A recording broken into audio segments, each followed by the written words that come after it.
Pressez-vous dans Aimons-nous. Pour mettre fin aux menaces de deux mystérieux anonymes déclarant vouloir faire livrer des pizzas aux internautes néophytes, Jeannot et son fidèle Popol gravissent les marches traversant les 47 maisons des règles de l'internet.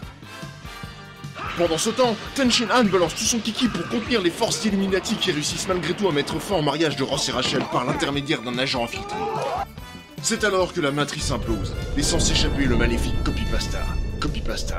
Au même moment, les femmes envahissent l'internet, mais Coppercap s'interpose pour empêcher un déferlement de boobs. Les combats font rage, et arrivés à la 33e maison, nos héros tombent sur Alex en train de faire soigner sa conjonctivite. Quand soudain, Jeannot fait une terrible découverte. T'as pigé. Tu acceptes de devenir peu à peu... Popol. Popol va-t-il prendre l'ascendant sur Jeannot? Quelle est la 4e règle de leur chaîne YouTube? Qu'y a-t-il sur la photo que Popol a tendue à Jeannot? Les règles de l'internet. 2. Ah bah c'est mieux comme ça, je vais enfin pouvoir faire ce que je veux sans cette espèce de trou de balle à chemise. Alors, j'ai pas envie de faire la suite de l'épisode 6, qu'est-ce que je vais bien pouvoir faire? Ah je sais! Je vais leur parler de mon cousin, ça va... Ah non Popol, il faut finir ce qu'on a commencé. Mais ça me casse les couilles. Rends-moi ma tête, trou de balle. Non, c'est à moi maintenant. Ah Attends, je propose un truc. Mais tu fais chier, merde. Je te propose un truc, attends. On fait l'épisode nous deux, normalement. Et on règle tout ça une bonne fois pour tout après, ok? Mais pourquoi j'accepterais? Parce que je te laisserai choisir le thème du prochain épisode, ça te va? Bon, ok. Salut les internets! Et bienvenue dans cet épisode 7 garanti sans sabre laser chelou, dans lequel on va terminer la série des 47 règles de l'internet. Même si ça m'emmerde. Et si vous n'avez toujours pas vu la première partie, eh bien la voilà.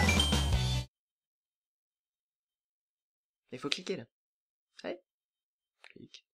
On s'était arrêté à laquelle déjà? À la 33 106. Ah ta gueule. Et donc sans plus attendre, voici la règle qui vous fait tous frémir d'impatience. Bande de petits cochons.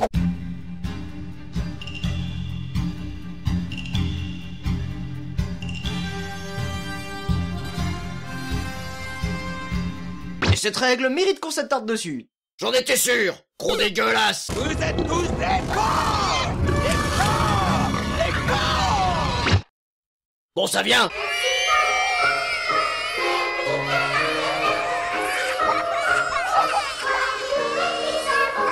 Cette règle très stricte et ancestrale stipule que tout ce qui peut exister, y compris dans nos têtes, a sa version pornographique illustrée en images. Tout? Oui, tout.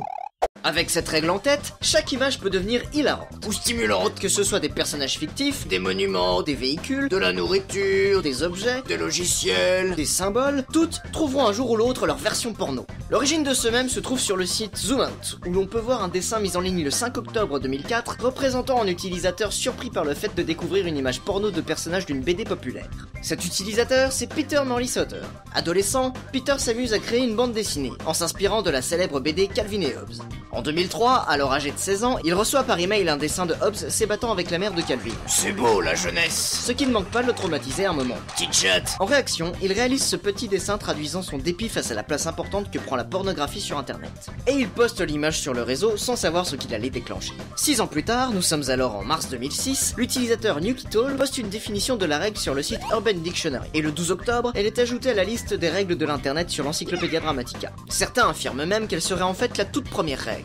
L'année suivante, une base de données regroupant une quantité colossale de ces images fut créée sur le site Et le 20 août 2007, le webcomic XKCD, créé par Randall Munroe, reprend le même en illustrant une discussion entre deux personnages débattant de l'impossibilité qu'il puisse y avoir une parodie porno de tout ce qui existe. Comme une femme jouant de la guitare électrique sous la douche par exemple, avant que les protagonistes ne s'attellent à sa création. Dès lors, le phénomène se répand sur toute la toile. Comme un gros bucaquet. Le 17 février 2008, sur le canal B de 4chan, un fil de discussion nommé Rule34 a été démarré et a accumulé plus de 365 posts. Par la suite, c'est devenu un type de sujet récurrent. Le 24 août 2009, le site Olitaco publie un article regroupant une sélection de 25 images non pornographiques sur la règle 34. Et on en retrouve alors sous la forme de des motivational posters. Et si vous voulez en savoir plus sur le sujet, je vous invite à aller voir notre première vidéo. Qui est à chier. Le 23 octobre 2009, le Télégraphe publie sur son site un top 10 des règles dans lequel elle figure bien évidemment. Et le mois suivant, le magazine Playboy met en scène le personnage fictif de Marge Simpson, dessiné par Matt Groening himself, dans des positions plutôt suggestives. J'attends de voir Homer dans tes tues. Il est à noter que cette règle n'a rien à voir avec le bouquin de science-fiction de Charles Stross publié en 2011, ni avec la route 34 de Giotto. Même si on peut tenter d'attraper toutes les images. En 2013, la chaîne de télévision CNN déclare officiellement que le mème est rentré dans la culture populaire, en tant que règle la plus connue de l'internet. Mais contrairement au Chuck Norris Fact, ça n'a pas tué le mème. Allez comprendre pourquoi. Moi je sais. Ce mème est souvent utilisé comme un verbe. On peut demander de Rule 44 ou règle 34isée quelque chose ou quelqu'un. Avec le temps, cette règle est devenue tellement populaire qu'il suffit juste de la mentionner en l'illustrant de n'importe quelle image pour que le cerveau des utilisateurs, désormais sous l'emprise du démon, fasse le lien avec le coït. C'est un autre Pokémon. Ce qui entraîne de bonnes tranches de rigolade. Ou de bonnes branlettes. Et pour conclure, Coquin. voici ce qu'a écrit le professeur Susanna Passonen dans son livre Carnal Resonance Affect and Online Pornography. Les règles suggèrent que si vous pouvez imaginer une scène à caractère pornographique, peu importe qu'elle paraisse probable ou non, alors elle a déjà été réalisée et c'est disponible en ligne. Et si ça n'est pas le cas, alors c'est juste une question de temps. En gros, il y a du cul partout. Son énergie. J'entends. Et même la règle 34 a sa propre version. La règle suivante, la 35, stipule que si l'on ne trouve pas une version porno de quelque chose, eh bien il faut la créer. C'est un cercle visqueux si je puis dire. Et il n'y a aucune exception à cette règle. Et si, y a moi.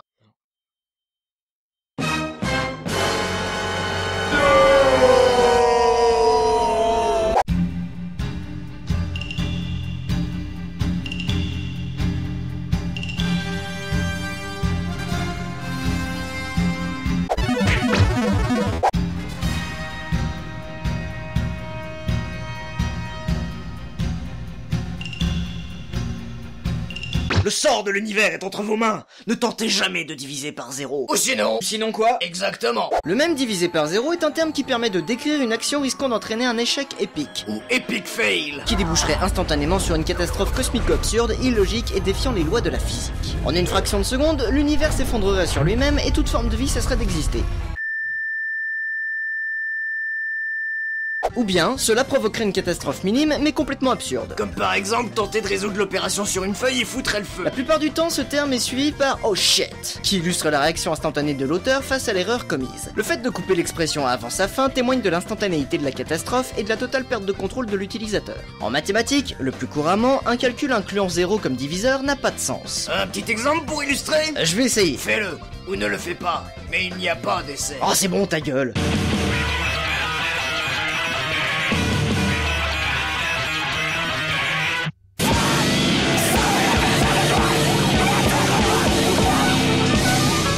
Eh bien Gilbert, c'est très simple. Si l'on divise 6 par 2, on obtient 3. Car il y a 2 fois 3 dans 6. Bon ça va, jusque là je suis. Et si l'on divise 6 par 0, qu'obtient-on? Bon, on va dire que ça fait x. Or, si on multiplie x par 0, on ne peut pas obtenir 6. Ok Janine, je crois que j'ai compris. Si j'ai pas de cookies, j'aurais beau essayer de multiplier cette absence de cookies par autant de nombres que je veux, j'aurais toujours aucun cookie. C'est ça Gilbert, tu vois que t'es pas si con. Eh, mais si on divise 0 par 0? Je vois où tu veux en venir Gilbert. Bien, admettons que 0 divisé par 0 est égal à x. Dans ce cas, 0 multiplié par x sera égal à 0 pour toute valeur de x. Bah du coup c'est juste. Il y a donc une infinité de résultats. Donc n'importe quel nombre divisé par 0 n'a pas de résultat, sauf 0 qui en a une infinité. Et voilà, il fallait aller à l'école Gilbert. En programmation informatique, la division par 0 nous donne inf ou moins inf. Et l'opération 0 divisé par 0 nous donne nan. Ça rend les programmes faux et dans bien des cas ça fait planter le matos, ce qui peut amener à le rendre inutilisable, donc le détruire. Donc dans la théorie c'est rigolo, mais dans la pratique c'est dangereux. Mais qu'on se rassure, les calculatrices sont bien protégées. Ouf. Le même serait apparu pour la première fois le 3 octobre 2005, sur une page YTM Indie nommée tout simplement One Divided by Zero. La phrase est écrite sur fond d'illustration représentant une vision artistique de l'idée d'un trou noir. Le mien il est violet. C'est le 8 décembre 2006 que la phrase atterrit sur 4chan, lors d'une discussion où les Anonymous partageaient leur tentative de trollage sur le site chacha.com. Durant un échange, un utilisateur qui demandait à ce que sa capacité de RAM soit augmentée en ligne, Augmenter sa RAM en ligne c'est un grand classique. pose la question « Savez-vous ce qu'il arrive si vous divisez par 0 J'ai entendu dire que ça faisait tout péter. » Et la question fut magistralement ignorée. Mais le troll a bien marché. Durant l'année 2007, le même s'est gentiment répandu sur la toile, sur des sites comme eBombsWar World, DeviantArt ou encore Urban Dictionary. Mais c'est en 2008 qu'il est devenu incontrôlable. En effet, c'est le 10 septembre 2008 que fut mis en fonctionnement le plus gros accélérateur de particules au monde, construit par l'Organisation Européenne pour la Recherche Nucléaire. Je traduis, le Large Hadron Collider du CERN. C'était un des événements scientifiques les plus attendus. L'excitation autour de ce projet fut telle que quelques scientifiques ont tenté d'annuler la mise en route du LHC, expliquant que cela pourrait entraîner la création de trous noirs et par conséquent la destruction de notre planète. Et c'est arrivé! On est tous morts, mais on ne le sait pas encore. Cet événement est donc rentré en résonance avec le même, entraînant la création de tout un tas d'images très drôles. Mais, à part les crashs de programmes informatiques, concrètement, il se passerait quoi si on essayait? Selon l'Encyclopédia Dramatica, quand l'univers s'effondre sur lui-même, tu commences par chier des bits. Ok... Ensuite, tu t'auto-manges toi-même. Voilà. Après, tu regardes ta famille mourir dans d'atroces souffrances, comme d'hab. Et puis après, on sait pas trop. Mais en tout cas, ce qu'on est sûr, c'est que ça se termine par du profit. Normal. Obligé. Oh, ça a l'air marrant, je vais essayer. Alors voilà, 1 divisé par 0... Non, fais pas ça!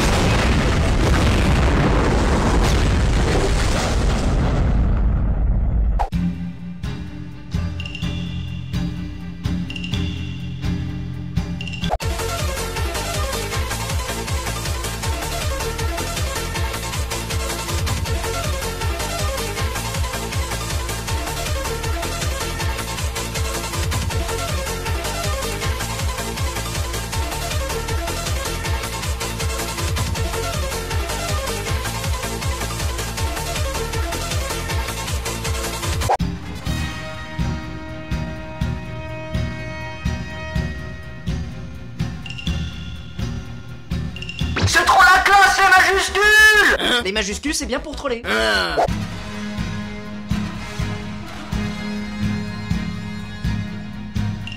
Ouais, non, en fait, c'est de la merde. C'est toi la merde.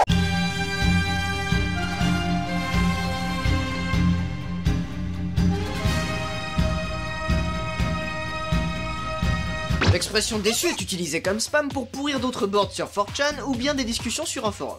En japonais, déçu est la forme polie de la copule da, que l'on peut rapprocher du rôle copulatif du verbe être en français. Mais ça n'est pas un verbe et il n'a pas la même connotation qu'en français. Il ne signifie pas exister. Déçu est donc utilisé comme formule de politesse et il peut être omis dans le cas d'une discussion familière sans que la phrase ne perde de son sens. Putain, j'y comprends rien, on dirait du chinois, merde. C'est une autre culture. Donc il sert plus à traduire une notion d'état et de politesse que notre verbe être à nous. Bref, si vous voulez en savoir plus, allez à la fac. Ouais, parce qu'on n'est pas prof de chinois, nous. Dans le cas qui nous intéresse, on pourrait l'interpréter comme une surutilisation de C. En ce qui concerne le même, l'expression est associée avec le personnage du manga Rosen Maiden, Suseiseki, qui le prononce en insistant sur le U, ce qui est une caractéristique des femmes du nord de Honshu et de l'archipel de Kaido. En effet, le personnage emploie le terme déçu en permanence, dans un souci de politesse excessive, même lorsque ça n'est pas grammaticalement correct. Ça contribue à le rendre kawaii pour certains, ou hyper agaçant pour d'autres.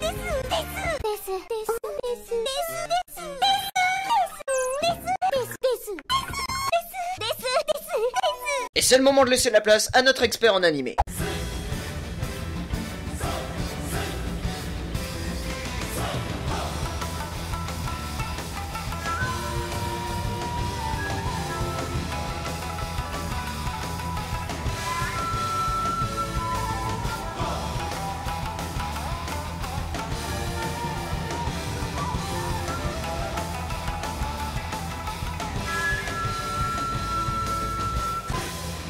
Bien le bonjour les trous de balles, je suis le cuistot, et bienvenue dans Anime Nu. Aujourd'hui on va parler de Rosen Maiden. Rosen Maiden est un manga écrit et dessiné par Sendo Bari et Ebara Shibuko sous le pseudonyme de Peach Pit ou Peachipito. Il a été publié dans le magazine Monster Comic Burst édité par Gentosha entre 2002 et 2007, et sa suite a été publiée dans le magazine Weekly Young Jump édité par Shueisha entre 2008 et 2014. La première partie comporte 8 volumes et la deuxième 10. Elles sont éditées en France par Soleil Manga. Ce manga a bien entendu été adapté en animé par le studio Nomad pour la chaîne Tokyo Broadcasting System et édité par Kazé en France. L'animé comporte 3 séries diffusées entre 2004 et 2013 ainsi que 2 OAV. Et là tu te demandes sûrement de quoi ça parle, et ben je vais pas te le dire. Déjà parce que t'as qu'à regarder par toi-même, hein, t'es assez grand, je vais pas te tenir la main toute ta vie non plus. Et puis ça me casse les couilles. Ah, les histoires de mecs qui jouent à la poupée, je m'en bats les steaks, c'est radical. Hein. T'es déçu, hein, je sais, ouais, mais en même temps c'est mon émission, donc quelque part je fais ce que je veux, et je t'emmerde, hein. Tu vois ce que je veux dire ou pas? Bon bah voilà. Donc maintenant je me casse. C'est en 2006 que le mot fut utilisé pour la première fois dans une attaque de spam. Toujours sur 4chan, bien entendu. En effet, les utilisateurs du board A dédié aux animés et aux mangas l'ont utilisé pour contre-attaquer les utilisateurs de B en spammant leur board. Par la suite, le même fut adopté par B, mais c'est resté sujet à controverse. Comme on dit, il y a eu un avant et un après. Des images mettant en scène le personnage de Susaiseki, accompagné de l'expression phare, Comment ça, tu Suzuki sont apparus pour parler au nom des otaku et pour les défendre, mais aussi pour se moquer d'eux. Mais revenons-en à ce qu'on disait dessus. Comme pour le copypasta, il existe un moyen de contrer ce spam en utilisant une image de Gaston, le personnage de l'adaptation par Disney de La Belle et la Bête. Mais c'est quoi le rapport? Parce que tu cherches encore des rapports, toi? Bah ouais. Bah, dis-toi que c'est parce qu'il est trop fort, ce Gaston.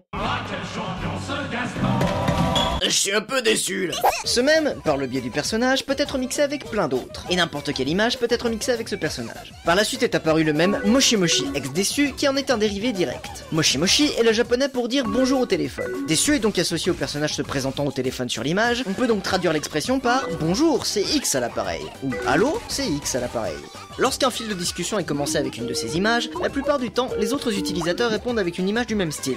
Mais c'est également utilisé comme technique de trollage pour faire dériver un fil de discussion. On appelle ça du threadjacking. Cette loi nous explique donc que ce mème est encore moins drôle que les ringards Chuck Norris Facts.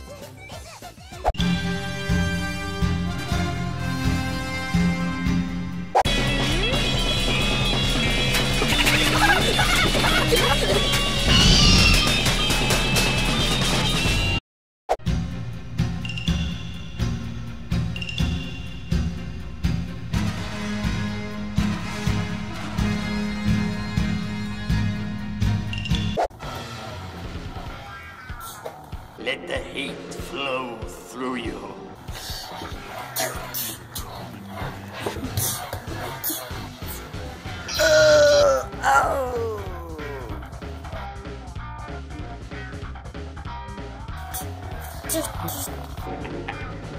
Good. The heat has made you powerful. Take your father's place at my side.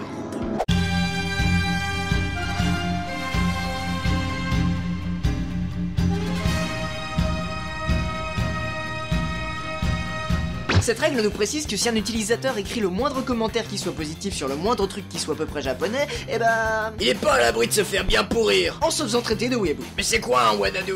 Weeaboo est un terme utilisé depuis 2005 sur 4chan pour décrire une personne d'origine non asiatique qui voue un culte total et infini à tout ce qui tourne autour de la culture et la technologie émanant du pays du soleil levant. C'est l'équivalent de l'ancien terme wapanese, signifiant wannabe Japanese. Toutefois, il a une connotation plus négative, axée sur le bashing, inspiré d'une petite BD de Nicolas Gurwitch dans laquelle le mot weeaboo est employé pour parler de quelque chose d'indésirable méritant une bonne punition collective. Moi j'appelle ça le samedi soir. En gros, un weeboo, c'est un gaijin qui préférera toujours utiliser des mots en japonais plutôt que ceux de sa langue maternelle, consommera des produits exclusivement japonais tout en rejetant son propre héritage culturel, croyant que tout ce qui vient du Japon est incroyable et jugeant les autres cultures inférieures. Ah ouais, un genre de race supérieure quoi.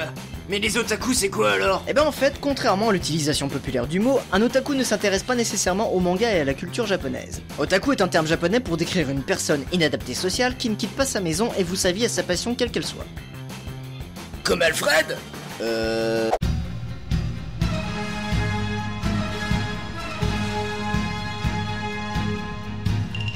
Cette règle fait référence au même Jesus Christ, it's a lion, get in the car, qui est une expression utilisée sur 4chan depuis 2006, mise en relation avec une photo de lion ou d'autres félins. Cette phrase est apparue pour la première fois le 30 août 2005 sur le site Toaspace for Dinner, dans un webcomic nommé Basic Electronic Symbols. Durant la même période, le dessin a été posté sur 4chan, et quelques posts après, la discussion a dérivé jusqu'à proposer d'associer l'émoticône représentant le chat en colère avec le texte Roar, I'm a lion, tout ça dans un cercle. Et ce fut chose faite lorsque l'utilisateur Verdot posta cette image sur le site DeviantArt. Le même connut une grosse évolution tout au long de l'année 2006.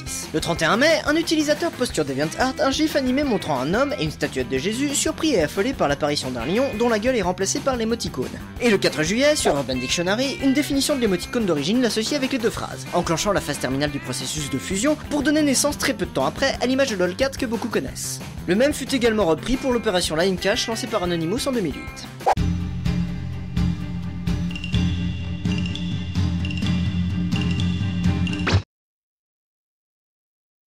Non, Non mais je suis pas un animal, moi. Furry est un adjectif anglais signifiant poilu. Mais dans le cas qui nous intéresse, ce terme désigne une communauté de personnes ayant pour intérêt les animaux anthropomorphisés. Les animaux à l'apparence humaine étaient souvent utilisés pour représenter des dieux dans les anciennes cultures et autres mythologies. Et encore maintenant dans certaines sectes. On en retrouve également dans les fables, de la Grèce antique, Même avant. à nos jours.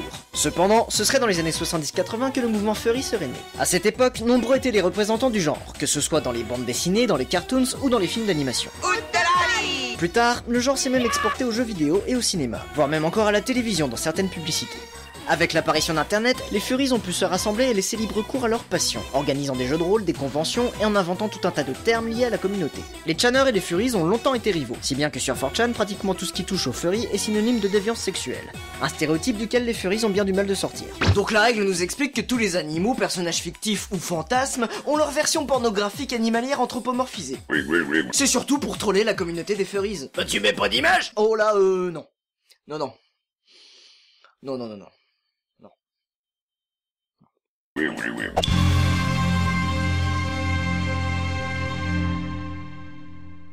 Là, c'est plus qu'un mème.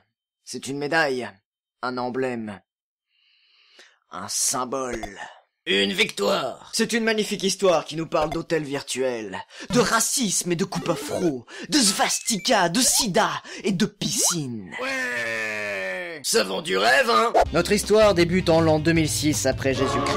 Sur le canal B de 4chan, Forcément. une rumeur se répand, selon laquelle certains modérateurs du réseau social Abo auraient abusé de leur pouvoir en bannissant des centaines d'utilisateurs à l'avatar représentant des Afro-Américains. On parle alors d'actions racistes.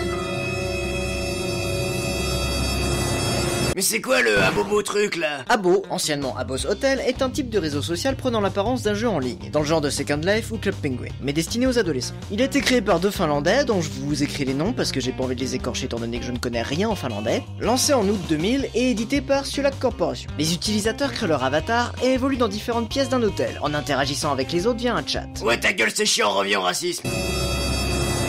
Ok bon d'accord, la rumeur grossit sur le board de 4chan, et le 6 juillet 2006, un groupe d'utilisateurs nommé les Blockers décidèrent d'organiser un raid sur Abo. L'opération consistait à se créer un avatar de type mâle à peau mate, avec une coupe afro faisant référence à l'affaire de racisme et portant un costard, rappelant le symbole d'Anonymous. Il sera subtilement nommé Nigra. Une fois l'avatar créé, les bloqueurs se retrouvèrent par groupe pour bloquer les accès aux espaces d'interaction sociale les plus populaires, dont la piscine, en alignant leurs avatars devant les entrées et sorties. Une technique qui avait déjà été utilisée par les guénos de Something Awful. Ce qui eut pour conséquence d'énerver les résidents de l'hôtel. Et les nouveaux arrivants. Le raid continua et rameuta de nouveaux blockers, à tel point qu'un protocole à suivre fut mis en ligne, expliquant en détail la charte graphique pour créer son Nigra, comment utiliser le site pour un trollage optimal, comment annuler un ban et outrepasser la censure de chat, et rappelant les phrases à utiliser pour le spam, à savoir Abo, Chez 4chan c'est de l'argot pour dire pénis. déçu, Bien entendu. et le désormais culte Pools closed due to AIDS. La piscine est fermée pour cause de sida. Phrases qui furent par la suite interdites sur le site d'Abo. Et c'est le 12 juillet 2006, après toute une semaine de spam intensif, que l'opération atteint son paroxysme. Venus de tous les coins obscurs de l'internet, un nombre incroyable d'utilisateurs se joignirent au raid, remplissant à eux seuls des salles entières du jeu, bloquant la grosse majorité des accès au salon public, trollant chaque discussion avec des expressions fétiches, Avant qu'elle soit bannie. se plaignant de racisme en cas de bannissement, et choquant le public à grands coups de svastiguettes. Qui consiste à aligner des avatars pour représenter une svastika et provoquer la rage des modérateurs. Tout ça a conduit, la nuit même, à la mise hors service de tout le site d'Abo. Putain c'est beau. Et depuis, tous les ans à la même date, des utilisateurs rendent hommage à ce jour victorieux en retournant troller gaillardement du côté de la piscine. Et depuis, tous les avatars d'hommes à peau mate arborant une coupe afro et un costard sont bannis automatiquement. Plusieurs symboles ont émergé de ce raid, dont l'image du Nigra et son slogan Pools Closed, l'Afroduck, qui est le résultat d'un screenshot pris au bon moment où un avatar se tenait derrière la statue d'un canard de bronze, et le Svastigate. Cet événement est devenu si populaire qu'un groupe de personnes déguisées en Nigras s'est rassemblé devant les locaux de Sulak en Finlande pour former une Svastigate IRL. Le groupe de griffeurs bien connu sur le jeu Second Life s'est nommé Patriotic Nigras en référence à ce raid. Et enfin, d'autres se déguisent en convention ou impriment des Pools Closed qu'ils affichent à l'entrée des piscines. D'ailleurs, en 2008, la Texane Marie-Alice Alterfer tombe sur une de ces affiches et s'empresse d'avertir les médias locaux et les autorités de ce qu'elle croit être une apologie du racisme menaçant sa propre famille. My 6-year-old and 8-year-old half-black grandchildren are not welcome in my subdivision's pool by someone or some persons, and it should no longer be tolerated. Oh putain, les gens IRL et Internet. Ça fait souvent des étincelles. C'est pour ça que nous devons renseigner les utilisateurs du dehors, pour éviter les controverses complètement ridicules comme avec cette Miss Marie-Alice. Bah c'est surtout que le même signifie l'inverse de ce qu'elle dénonce. It's a picture of me with an afro. During our interview, Altorfer learned of a second flyer at the pool. Et voilà pour les 47 règles de l'internet. Et comme vous êtes de bonnes grosses chattes, j'en fais une petite bonus.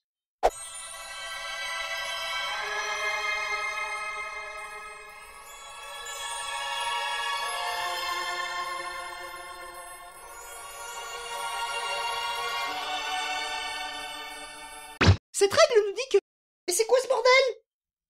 C'est la règle, ma petite Jeannette. Mais pourquoi ta voix n'a pas changé, Popolette? Ah ça, mais c'est parce que je suis un peu pol, moi. La règle 63 nous explique que pour chaque personnage populaire ou fictif masculin, il existe sa version féminine et vice-versa, que ce soit en dessin ou en cosplay. Ou en Photoshop. Elle fait partie, avec le numéro 1, 2 et 34, des immuables et ancestrales règles de l'internet. Elle est étroitement liée aux règles 28, 34 et 35, un peu comme si elle les réunissait toutes. C'est en été 2007 qu'elle fut ajoutée à la liste d'origine, et sa première définition fut enregistrée sur Urban Dictionary le 8 août de la même année. C'est seulement en 2009 que le même se répand sur DeviantArt. Puis, à la fin de l'année, un site d'imageboard dédié à la règle a été mis en ligne. Au 26 avril 2011, il comptabilisait plus de 20 000 images réparties sur plus de 264 pages. On remarquera que les personnages de chez Nintendo font partie des plus populaires. Ah bah du coup, Zelda, c'est bien le mec, alors. À noter également que les alter-ego féminins, comme on en voit souvent chez les super-héros, par exemple Batgirl, Supergirl, Spider-Girl, etc., n'ont rien à voir avec la règle, qui parle carrément de changement de sexe. Selon la définition d'Urban Dictionary, il y a 2 exceptions à la règle. Si le personnage d'origine est déjà tellement androgyne qu'une génitoplastie n'y changerait rien, et lorsque la version alternative n'a pas encore été réalisée. Mais alors au final, ce règlement, c'est sérieux ou pas? Leur mort. Eh ben en fait, en 2007, Christopher Poole, le fondateur de 4chan, a déclaré que c'était pas vrai. The rules were created by the man to keep you down. They don't actually exist.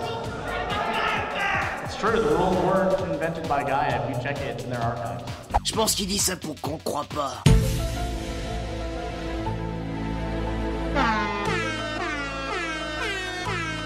Et voilà, maintenant c'est vraiment terminé. J'espère que ça vous aura fait péter le kiffomètre. Bah putain, c'était bien long. Et merci à vous d'avoir tenu jusque-là. C'était beaucoup de taf, mais on tenait à le faire. Et on espère aussi que ce type d'épisode en plusieurs parties vous a plu. Il risque d'y en avoir d'autres prochainement. Et si vous avez aimé la vidéo, n'hésitez pas à la partager. Vous pouvez aussi vous abonner à la chaîne. Un pouce en l'air si vous avez aimé. Et puis comme d'hab, il y a les réseaux sociaux là. Ah merde, ça recommence. Attends, on n'a pas fini, attends. M'aimez-vous. M'aimez-vous.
Bon, il faut qu'on parle, là.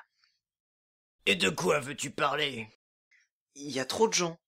On est passé à 1000 abonnés le mois dernier, ça arrête pas d'augmenter, ça va trop loin, là. Il faut tout arrêter.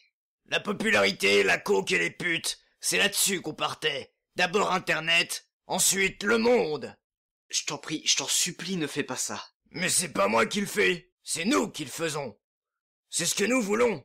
Non, je ne veux pas ça. Très bien, mais tu oublies que toi, ça n'a plus de sens maintenant. Nous devons nous désintéresser de toi. Putain, mais t'es une voix dans ma tête. T'es une voix dans la mienne. T'as une imagination, comment me débarrasser de toi? T'as besoin de moi pour faire des vues. Non, pas du tout, j'ai vraiment plus besoin de toi, là. Eh, c'est toi qui m'as créé. C'est pas moi qui crée un pauvre loser pour me sentir mieux dans ma peau. Alors prends tes responsabilités. Je les prends. Je suis responsable de toute l'histoire et j'accepte la chose, alors je t'en supplie, Popol, arrêtons la chaîne.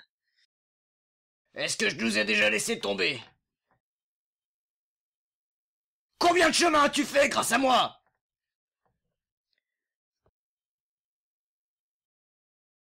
Bon, je vais m'arranger pour nous tirer de là, comme toujours. Je vais te porter, tu vas crier, te débattre, et à la fin, c'est toi qui me diras merci. Popol, je te suis très reconnaissant pour tout ce que tu as fait pour moi, mais ça, c'est vraiment trop, je n'en veux pas de ça. Et qu'est-ce que tu veux alors, hein? Retourner à ta vie de merde? Pointer à Pôle emploi pour pas trouver de boulot? Chier, je le ferai pas! Putain, mais ça peut pas arriver, c'est pas possible. Tout est déjà fait, alors boucle-la. Non, je peux trouver une solution. Tout ça n'est pas réel, tu n'es pas réel, et ce tournevis Sonic n'est pas dans ta main. Ce tournevis Sonic est dans ma main.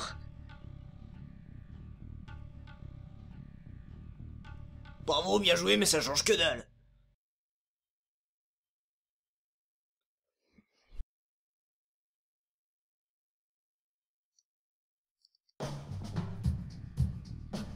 Pourquoi tu voudrais te faire éclater la tête? Pas ma tête, Popol. Notre tête. Intéressant.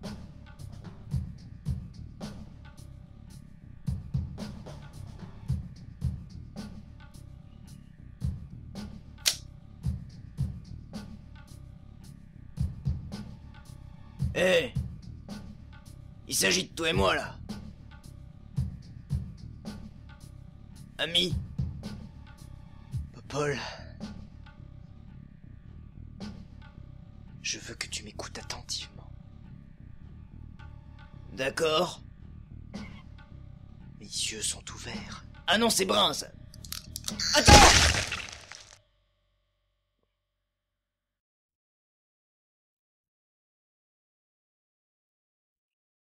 Il est con.